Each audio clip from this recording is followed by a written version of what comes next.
Perkenalkan, nama saya Noviana Fore. Saya akan membawakan materi mengenai hubungan pendidikan dengan perubahan sosial. Pengertian mobilitas sosial. Nah, menurut Hartono dan Han tahun 1999, mobilitas sosial adalah sebagai suatu gerakan perpindahan dari suatu kelas sosial ke kelas sosial lainnya. Tipe-tipe mobilitas sosial adalah vertikal dan horizontal. Nah, di sini mobilitas sosial vertikal adalah perpindahan individu atau objek sosial dari suatu kedudukan sosial ke kedudukan lainnya yang tidak sederajat.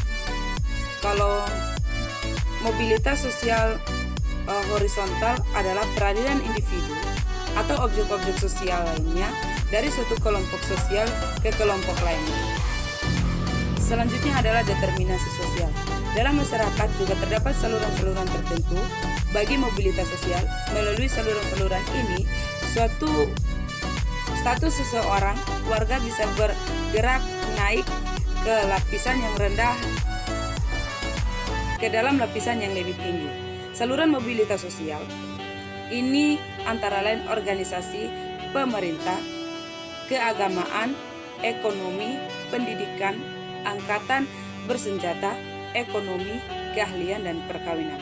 Lembaga pendidikan merupakan salah satu cara yang diperoleh seseorang untuk dapat mobilitas sosial dalam kehidupannya.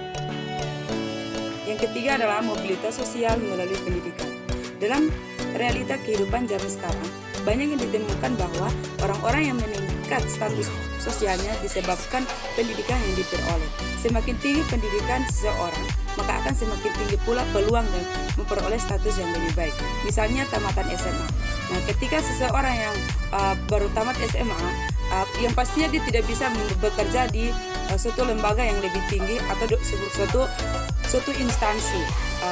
Biasanya pemimpin dari perusahaan hanya akan memilih mereka-mereka yang pendidikan derajatnya lebih tinggi atau menempuh sarjana pendidikan.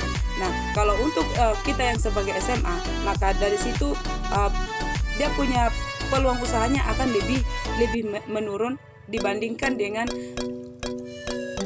orang yang tamatan sarjana pendidikan. Tingkat sekolah dan mobilitas sosial. Tingkat pendidikan seseorang dapat memberikan peluang besar untuk suatu perguruan tinggi tertentu, bahwa kemungkinan bagi anak-anak golongan rendah untuk dapat memiliki kedudukan yang lebih tinggi. Meskipun secara biaya mereka tidak memiliki, namun dengan adanya program beasiswa, maka anak-anak yang kurang mampu pun bisa dapat menempuh pendidikan. Selanjutnya adalah pendidikan menurut perubahan sosial.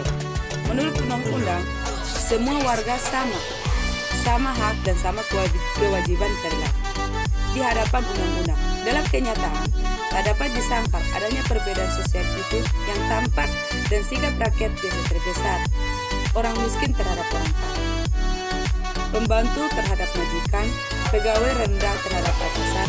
Perbedaan itu terdapat dalam simbol-simbol status seperti mobil mewah, rumah terang, perabot luks, dan lain-lain.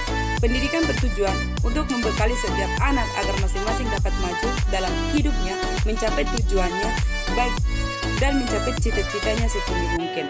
Akan tetapi sekolah sendiri tidak meniadakan batas-batas tingkat sosial itu. Oleh sebab itu, banyak daerah luar sekolah yang memelihara atau mempertajam, sepertinya memilih guru sebagai golongan murid yang bersangkutan. Sekian dan terima kasih materi dari saya.